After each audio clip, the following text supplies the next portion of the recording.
Would be awesome. So welcome. My name is Emily Sandoz, and this presentation is all appetitive, all the time, convolving breadth and flexibility of functional relations. And hopefully any of those words that are not meaningful at this point will be meaningful when you see this slide at the end. I am so pleased to be here. These are some of the things that I do in our ACBS community, some of which I get paid for, some of which I get paid for in other ways. And I'll say that if any of these roles that you see that I have, if they position me with some power that you'd like a taste of, let me know if I could be in your corner. I'd love to allocate some of them in your direction to some things that are meaningful to you. So thank you.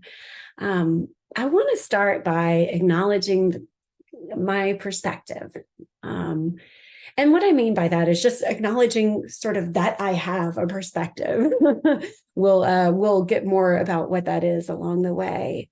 The reason that I want to acknowledge it in even this vague way is because we have sort of a funny job here, right? Like I come to this moment, to this presentation, to this Zoom room with you, or from wherever you're watching at whatever time and space you're watching this, with this very particular learning history behind me, right? All of these specific experiences that I've had that land me right here in this moment.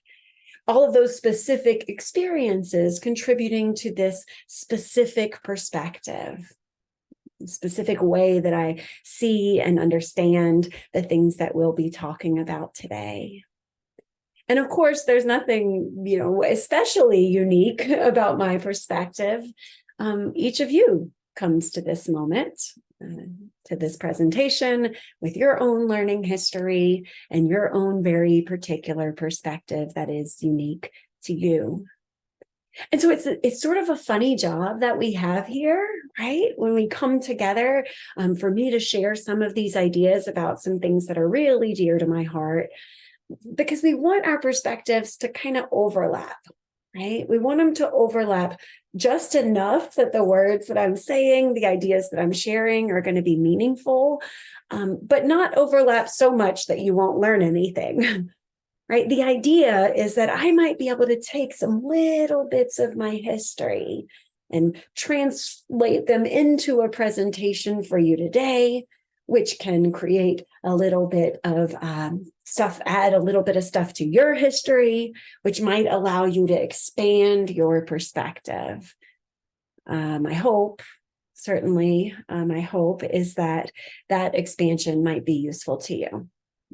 That there might be, this is my cat, that there might be something that I say or share or invite you to consider that grows you a little bit in some domains that really matter to you.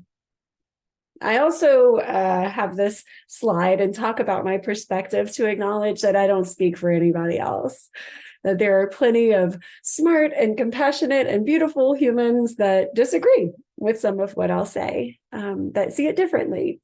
And that's okay. My hope is that something that I might say today might be useful to you. And that's good enough for me. So we come together as contextual behavioral scientists with some shared history, right? Some of that shared history is our background in behavior analysis. And whether you sat in behavior analysis classes yourself and recognize Pavlov's dog or Skinner's pigeons, whether you're really familiar with all of those basic principles or not, it is a part of our heritage, right? This behavior analytic orientation. And one of the things that's coolest about that behavior analytic orientation is how well it translates to all of these different settings in which we work.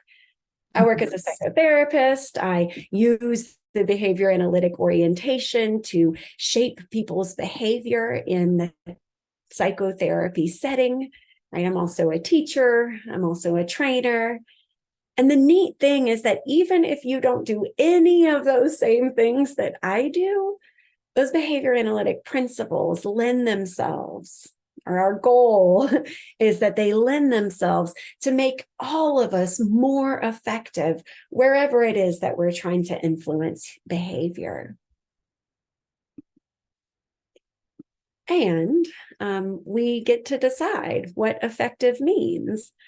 One of the neat things about behavior analysis, and certainly functional contextualism, our little brand, or contextual behavioral science, our little brand of behavior analysis, is that we get to pick what effective means. We get to choose what our intentions are for our therapy work or our teaching work or wherever it is that you do your work. Right? We have this proliferation of perspectives, each of us coming here to this moment, every presenter having a slightly different way of talking about this same work. And part of the goal, I think, for our community is to have that diversity in perspectives and to empower people to be able to choose the perspective that best fits the work we want to do. Right? So one important thing for us to start with, maybe one important piece of my perspective to share, is what the important work that I want to do is. Because everything I say from then on out is going to be what I've found, a position or stance or way of speaking that I've found that orients me best towards those particular goals or values. So what I care about is helping folks break free of suffering.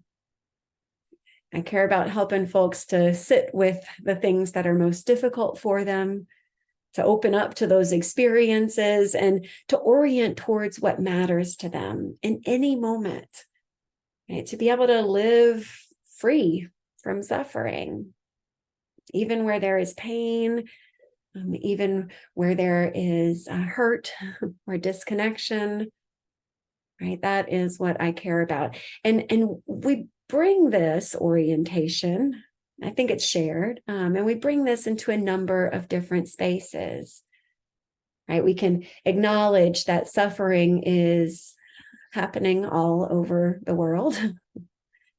That is happening maybe in even not only some spaces where we can see clearly the causes for that suffering, but also in spaces where all basic needs tend to be met. Right? It seems as though if we look at the numbers that more and more people in more and more spaces are finding themselves stuck and lost. And not only that, we bring these services into spaces that are under-resourced to cope with that suffering. We bring our perspectives into places where people's basic needs are not met. Right? We find ourselves challenged often by the context in which we work, the context in which we aim to help people get free from suffering. And one of the challenges that we have in bringing our aims to these different spaces and bringing our purpose into these different challenges, to face these different challenges rather, are all of the different ways that we might consider, that we might think about what suffering is, and that we might think about what healing is. How we might consider the process of moving from suffering to wellness. How do we understand growth? What are the words that we wrap around the phenomenon of suffering, the phenomenon of wellness, the path between them? Unfortunately, or fortunately at times, depending on how we look at it, one thing that our perspectives share as contextual behavioral scientists is that we take responsibility for moving people from suffering to healing, for creating the context in which that healing can take place. Right? From our contextual perspective, everything that we see in the room is being pulled for by the context we are creating. Both the ways that our clients are hurting, right, and the ways that they are thriving, are an interaction between their history and the context we're creating in the moment. So I want to invite you to pause for a moment and to consider, right, what is the impact that you want to have in the spaces where you apply contextual behavioral science? What is your idea of thriving? What is your understanding of how people move from suffering to thriving? I've said, for me, what I care deeply about is creating a space where people can practice orienting towards what matters to them, what gets them free, right? What produces creativity, or innovation or curiosity, even in moments that have traditionally pulled for suffering, that have traditionally squeezed them down or gotten them lost and stuck.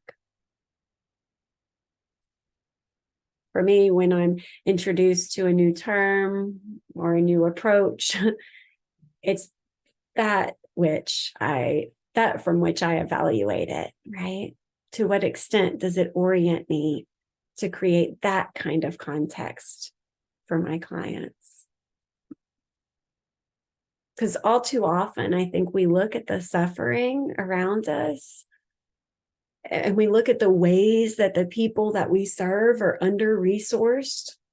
We look at the tragedy even outside of our therapy rooms, the atrocious ways that humans are capable of hurting each other, of keeping each other from the things that they need.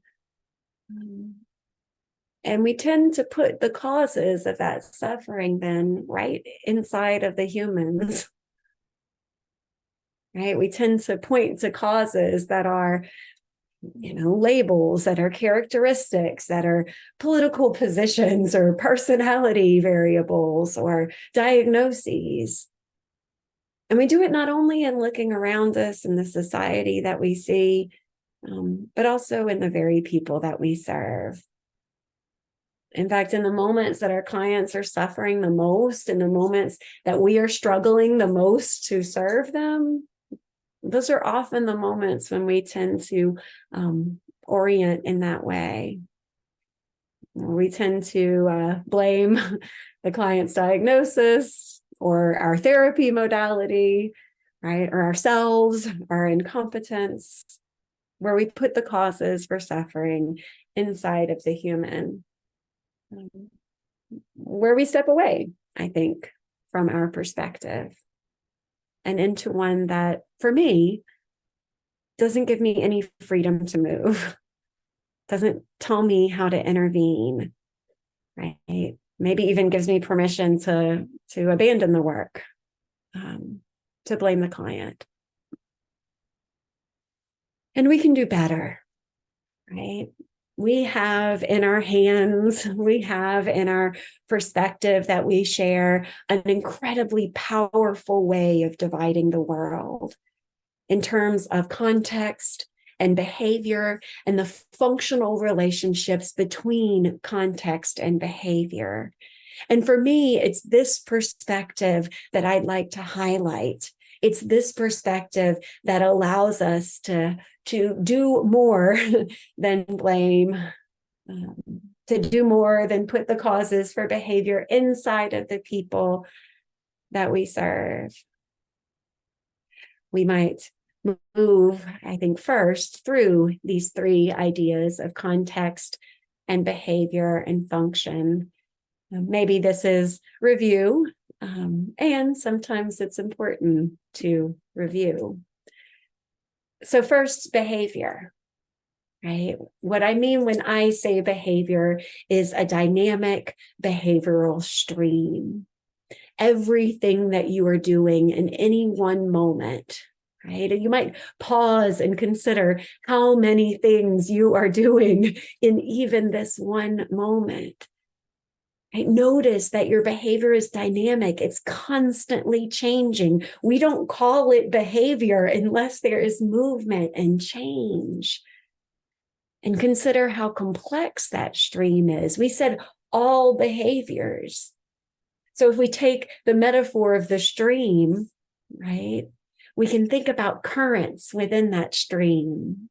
You are thinking and feeling and listening. Maybe you're taking notes. Maybe you're imagining. Maybe we could zoom out and say you're progressing as a professional, or you're getting trained, or you're connecting with your community, or you're supporting our ALIC community members, right? We could answer that question of what are you doing right now? How are you behaving in almost an infinite number of ways? Each of those ways being a current in this one whole unfolding stream. You might notice that when I say anything that you're doing, I really mean anything, right? Those currents varying, those different behaviors varying in terms of how subtle they are or how easy they are to see from the outside. Right? You might be more familiar with the idea of private behaviors and public behaviors, but I don't actually think that our thoughts and our feelings and our imaginations and our remembering, I don't think that any of that is really as private as we think it is.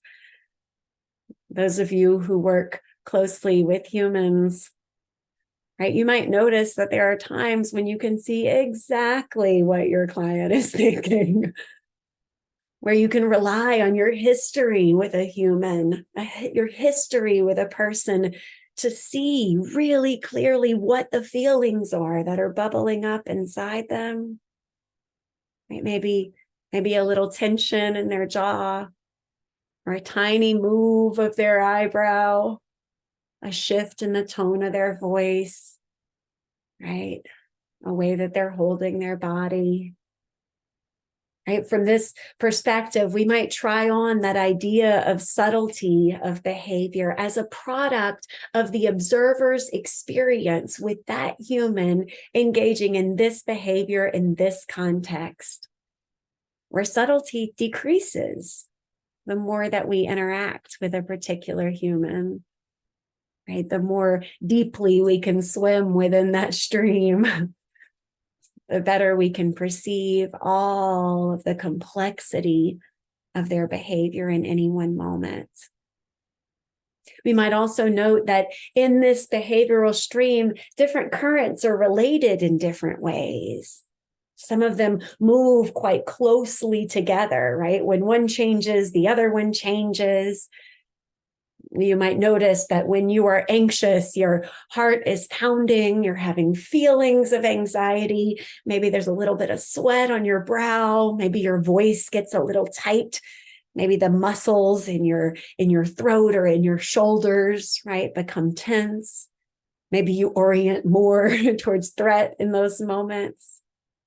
We could point to each of those little currents in the stream as all kind of coming together.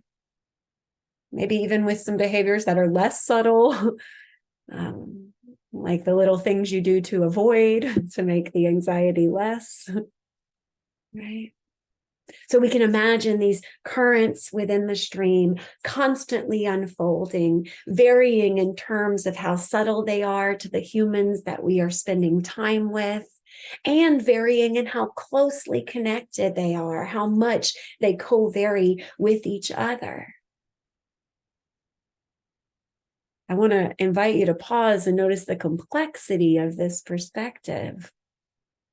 The complexity of the answer to the question, what is that person doing? Right? What behaviors are present right now? And right now. And right now. And right now. Right? And of course, not everything that we're interested in is behavior. If we want to change behavior, if we want to influence behavior, if we want to connect with and co-vary with another person's behavior, we need also to have an analysis of context.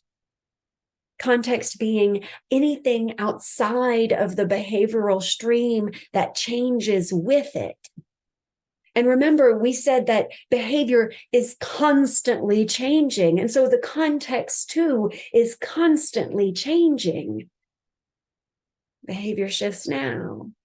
and now, and now, and now, and context shifts now, and now, and now, and now. And just like that behavioral stream can be pulled into layer after layer, bits after bits of currents within that stream, so context can be split into layer after layer after layer. Think of everything you are seeing right now, everything you are hearing right now, everything you feel in your body right now, everything you taste or smell. And across each of those dimensions, how you could peel even each smell apart, or each vision, everything you see apart into little pieces, all constantly changing. Some changing together, right? Some changing more independently. We can imagine then that context, if it is everything outside of the behavioral stream, as the context changes, the stream changes. So not everything in the environment might be context. If something changes in the world around the behavior, independently of behavior, it's not context. Right? Other aspects of context being very closely aligned with behavior, dominating perhaps behavior. We might also notice that from this perspective, right, when I say context, I'm being very careful to say things outside of the behavioral stream. This is one of those places that some of my colleagues might disagree. You might have heard folks in the CBS community say, in the context of anxiety, in the context of self-deprecating thoughts, right? In the context of physical pain. And for me, we're drawing a hard line here between context and behavior. It's not that I don't think anxiety might go with other behaviors, or self-deprecating thoughts might be related to other behaviors, or pain might be related to other behaviors. Remember, we said currents in the stream might co-vary together. It's just that that analysis is not complete. From a practical perspective, if I want to intervene on one's behavior, I'm in the context. The best I can do is make sure that I'm serving as context, make sure that as I'm behaving, the context that I'm creating is actually serving as context, is co-varying with the client. I might encourage you to feel how different it feels, maybe the possibilities that open up when you ask yourself, in the context of anxiety, in context that produce anxiety, what other behaviors are available? In context that pull for self-deprecating thoughts, what else can my client do? In the context, in the moments that pain is severe, right? What would I want my client to have access to? In this perspective that we're trying on today, we've got this unfolding behavioral stream made of all of these different currents within the stream, interacting with one another and responsive to a dynamic and unfolding multi-layered context. If you've ever sat with a human and tried to observe behavior in context, it's no wonder that it is a big, big job. Fortunately, we can look at this whole job, the act in context or behavior in context, as one functional unit. And so I'll introduce our third term, function, or more precisely, functional relations.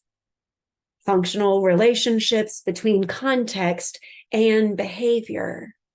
We said behavior is multi-layered and constantly unfolding, changing from one moment to the next, and context is multi-layered and constantly changing from one moment to the next. And so too, function is multi-layered The functional relationships between context and behavior are multi-layered. We can abstract different pieces of that relationship out. And dynamic, constantly changing from one moment to the next. You'll note that from this perspective too, functional relationships, function is bi-directional. It's not just that context pulls for behavior or pushes on behavior if we're talking about consequences.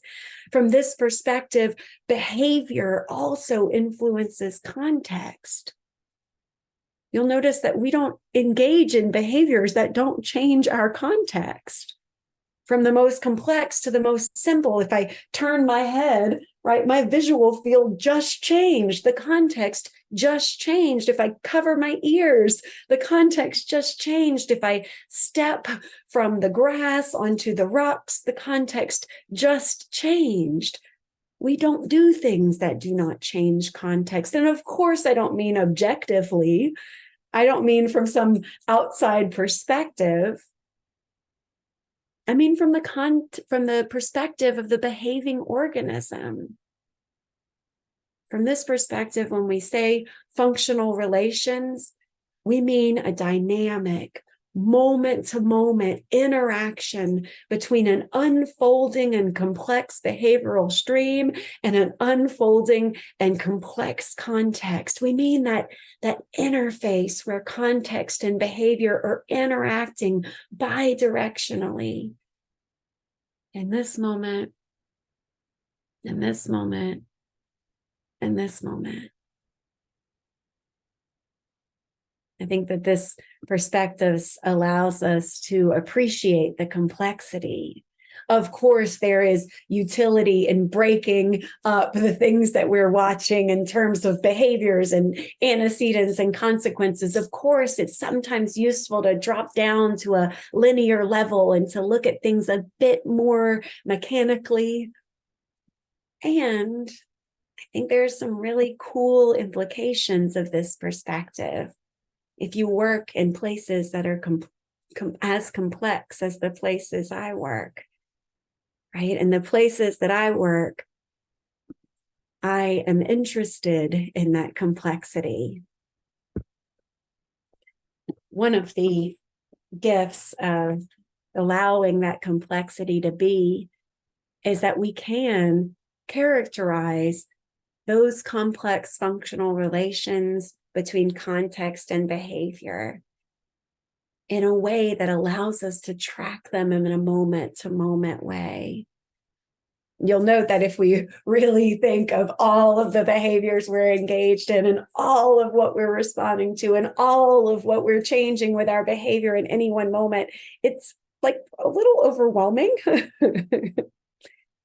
And I'll offer a discrimination, a way that we can characterize that functional relationship between context and behavior that I think is actionable, that I think gives us some room to respond, that I think can empower us to respond effectively to make the change that we want to see, first in the context and then in our client's repertoire. I'm going to talk about this in terms of appetitive and aversive functional relations. And even if you've not heard those words before, if you're not familiar with them, my guess is you already know the concepts that I'm talking about. Right? I'm going to use aversive and appetitive functional relations in the same way that some people might use moving toward or moving away to characterize behavior. In the same way that some people might use positive and negative reinforcement to characterize consequential contexts.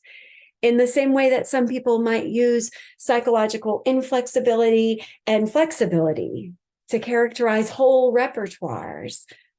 I'm using aversive and appetitive because I think that those terms allow us to zoom in and interact in this moment and to zoom out and to think about the repertoires that we really want to build for our clients.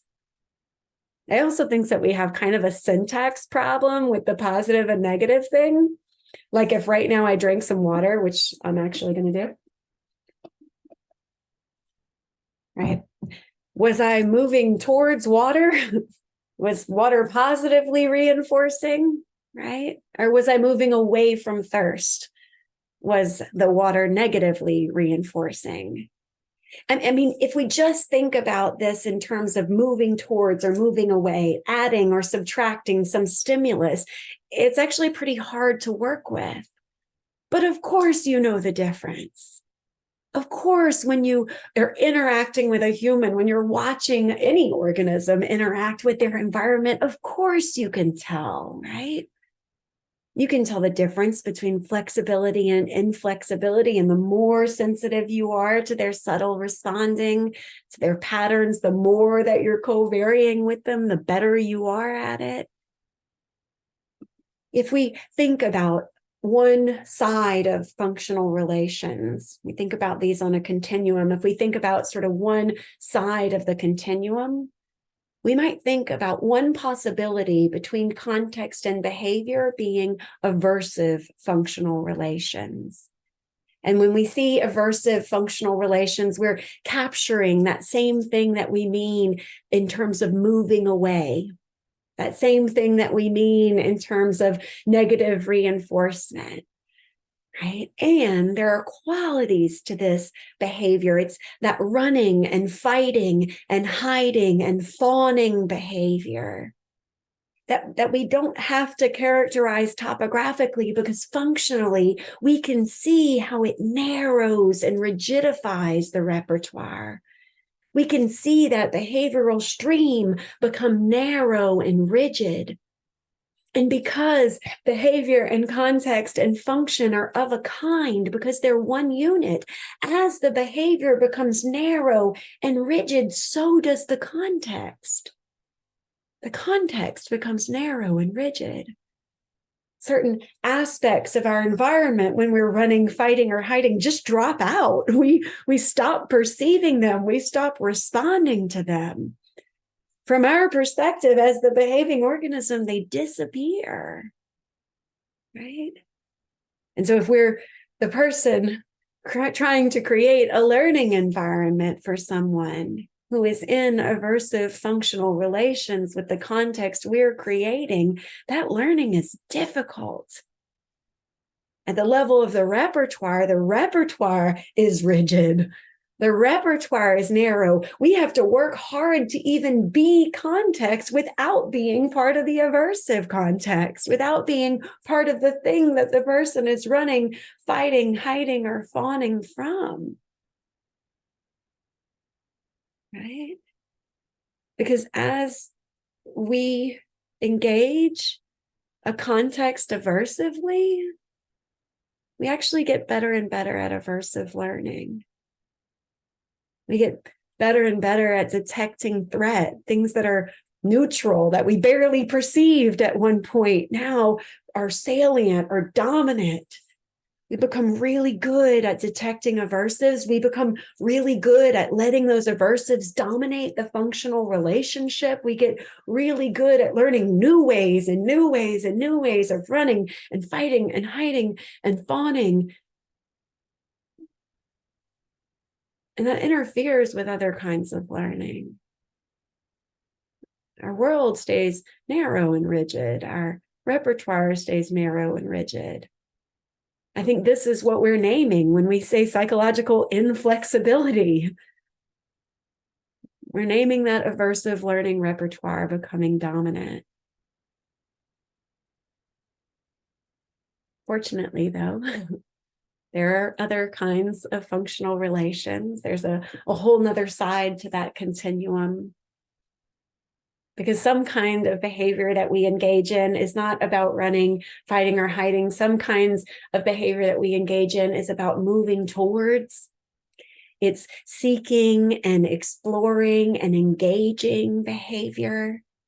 It's broad and it's flexible. And remember, if that behavioral stream is broad and flexible, so the context is broad and flexible. New things can come into the context. Our awareness broadens.